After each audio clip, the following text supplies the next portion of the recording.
Hello everyone, I am Mansi Jain. Welcome to my channel. आज से मैं एक सीरीज स्टार्ट करने जा रही हूँ, स्टॉक मार्केट फॉर बिगनर्स। तो ये उस सीरीज का फर्स्ट वीडियो है, तो अगर आप बिगनर है तो आपके लिए बहुत बेनिफिशियल रहेगी, क्योंकि मैं स्टार्टिंग से लेकर एंड तक सब कवर करूंगी। तो इस वीडियो में मैं आपको ये बताऊंगी, बेसिक से स्टार्ट करेंगे कि आपको इन्वेस्ट करना क्यों चाहिए। ठीक है, मतलब जो आप कमा रहे हैं उसका एक पार्ट आपको क्यों इन्वेस्ट करना चाहिए, ये मैं आपको किस तरीके से बताऊंगी। मैं आपको दो चार्ट दिखाऊंगी।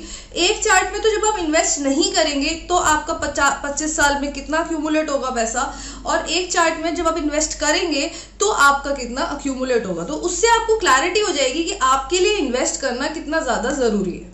देखिए, तो मैं अब स्टार्ट करते हैं। मैं ये जो एग्जाम्पल है इसमें ये मिस्टर अनिकेत है, ये 30 साल के हैं और ये 55 पे रिटायरमेंट ले लेना चाहते हैं। ये जॉब कर रहे हैं और ये 80,000 एक महीने का कमाते हैं, तो साल का हो गया 9,60,000। ठीक है, अब कुछ चीजें हम इसमें जो है अज्यूम करेंगे। सबसे पहली चीज तो ये कि 11% से इनको हर साल हाइक मिलता है।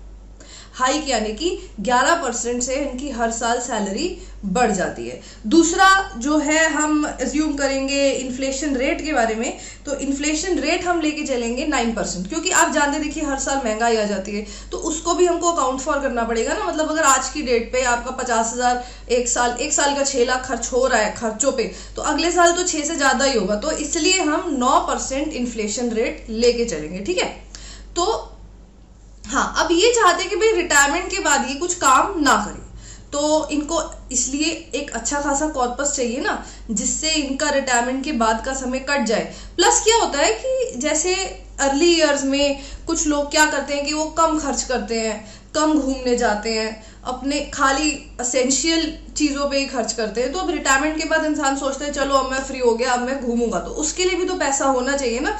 एक अच्छा सुखी जीवन व्यतीत करने के लिए पोस्ट रिटायरमेंट आपके पास एक अच्छा कॉर्पस होना जरूरी है। तो आइए हम स्टार्ट करते हैं। अब आपके सामने ये चार्ट आएगा जिसमें अगर वो इन्वेस्ट नहीं करते तो आज वो 30 साल के हैं, 55 साल तक उनका कितना पैसा अक्यूमुलेट हो जाएगा। बहुत आसान चार्ट मैंने बनाया है, चलिए अब देखिए। तो अब अगर आप ये चार्ट देखेंगे तो इस चार्ट में देखिए 4 कॉलम्स हैं। पहला कॉलम है ईयर्स का, दूसरा कॉलम है सैलरी का। मुझे कमेंट करके बताइए कि ये चार्ट आपको कैसा लगा, अभी नहीं मेरे समझाने के बाद। दूसरा कॉलम है देखिए जो साल भर का इनका एक्सपेंस है, और तीसरा कॉलम चौथा कॉलम है जिसमें मैंने ये बताया कि भाई टोटल अब नेट इनका कैश कितना बचा, जो ये इन्वेस्ट नहीं कर रहे हैं, अपने पास कैश रख रहे हैं। हम 1 मिनट के लिए ये मान लेते हैं, ऑल्दो ये ऑब्वियसली बैंक में डाल देंगे, एफडी में डाल देंगे, मगर हम मान के चल रहे हैं कैश रिटेन कर रहे हैं। ठीक है, अब देखिए, अब तो 9,60,000 सैलरी यानी कि इनकी 80,000 सैलरी है, उसमें से 50,000 खर्च करते हैं, तो बचा 30,000।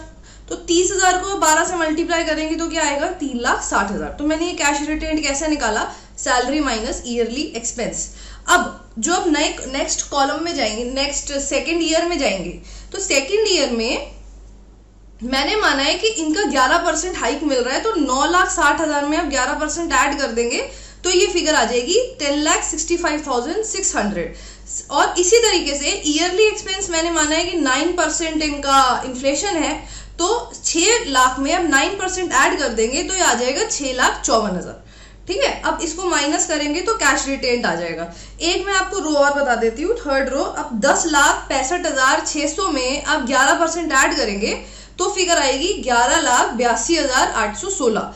इसी तरीके से 6,54,000 में अब 9% ऐड कर देंगे तो ये आ जाएगी 7,12,860। अब एज सच तो देखिए ये पूरे चार्ट के लिए 1-2 फॉर्मूले होते हैं, उसी फॉर्मूले से ये फिगर निकल जाती है, मगर ये चार्ट मैंने आपके इजीनेस के लिए बनाया है।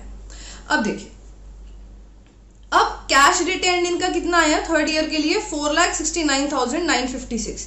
अगर इसी तरीके से चलेगा तो 25 साल के अंत में आप देखेंगे इनका जो टोटल कैश रिटेन्ड होगा वो कितना होगा, 5,90,16,237।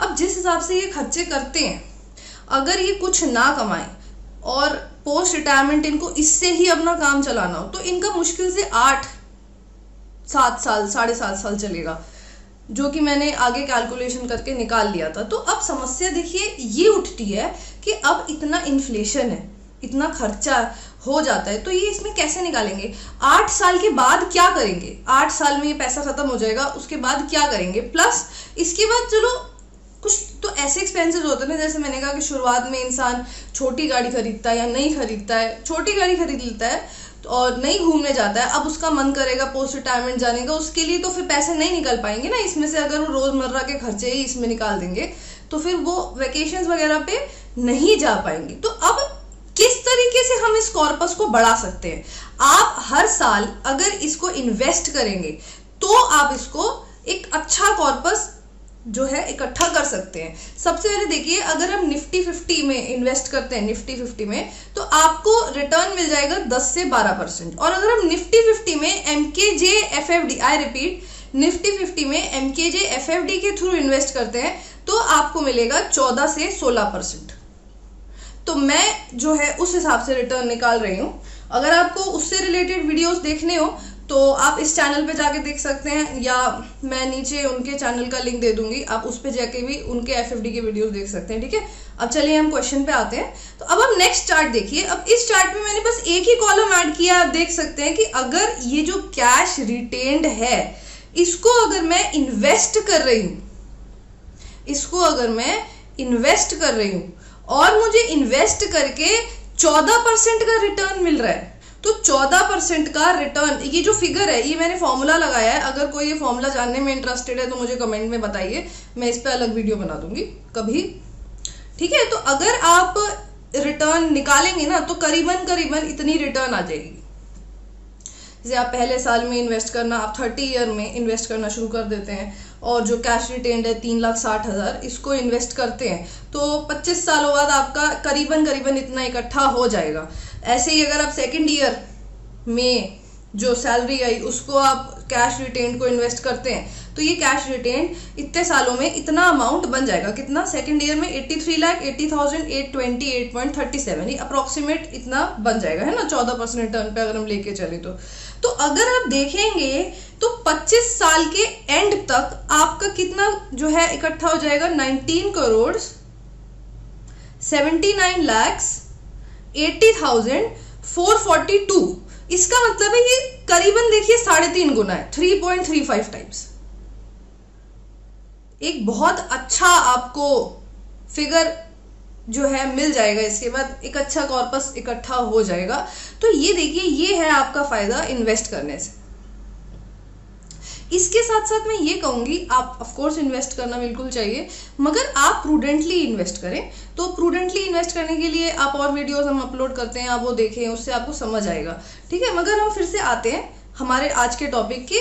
तो आई होप आपको ये समझ आया होगा थोड़ा बहुत कि आपको इन्वेस्ट करने का नीड क्यों है। सबसे पहला मेन रीजन तो ये है कि आप इन्वेस्ट करके इन्फ्लेशन से लड़ सकते हैं। महंगाई दिन बे दिन बढ़ती जा रही है, तो इससे लड़ने के लिए आपको इन्वेस्ट करना जरूरी है ताकि आपका और पैसा इकट्ठा हो। दूसरी चीज, इन्वेस्ट करने से आपका एक अच्छा कॉर्पस बिल्ड होता है, रिटायरमेंट के लिए एक अच्छा कॉर्पस बिल्ड होता है। और इन्वेस्टमेंट की और भी वेन्यूज है। निफ्टी 50 का तो चलो मैंने एग्जांपल दे दिया, आपको पीपीएफ में इन्वेस्ट करना चाहिए। पीपीएफ से रिलेटेड वीडियोस मैंने भी अपलोड करी हैं, आप देख सकते हैं जाके।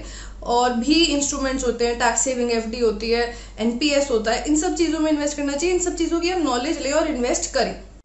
तीसरी चीज़, ये तीसरा रीजन क्या है, एक तो मैंने बताया इन्फ्लेशन फाइट करने के लिए, दूसरा मैंने बताया वेल्थ क्रिएट करने के लिए, तीसरा आपके जैसे वही मैं फिर से तीसरी बार बोल रही हूँ, आपको कहीं वेकेशन पे जाना है, कोई बड़ी गाड़ी खरीदनी है, या कोई भी ऐसी आपकी एस्पिरेशंस है जो पूरी करनी है, उस सब के लिए पैसा चाहिए आपको, तो उसके लिए भी आपको इन्वेस्ट करना जरूरी है। अब जैसे कि मैंने अभी बोला कि कहाँ इन्वेस्ट करना चाहिए, तो अगला टॉपिक मेरा यही होगा कल के लिए कि ऐसे कौन से एसेट क्लासेस हैं जहाँ पे आप इन्वेस्ट कर सकते हैं। तो अब मैं ये वीडियो यहीं समाप्त करूंगी। आई होप आपको ये वीडियो समझ आया होगा। अगेन आप मुझे बताएं कि आपको चार्ट क्लियर हुआ कि नहीं, और कोई भी अगर आपको दिक्कत है, डाउट है, तो आप मेरे से कमेंट बॉक्स में पूछ सकते हैं। और लाइक करें, शेयर करें, सब्सक्राइब करें। Thank you.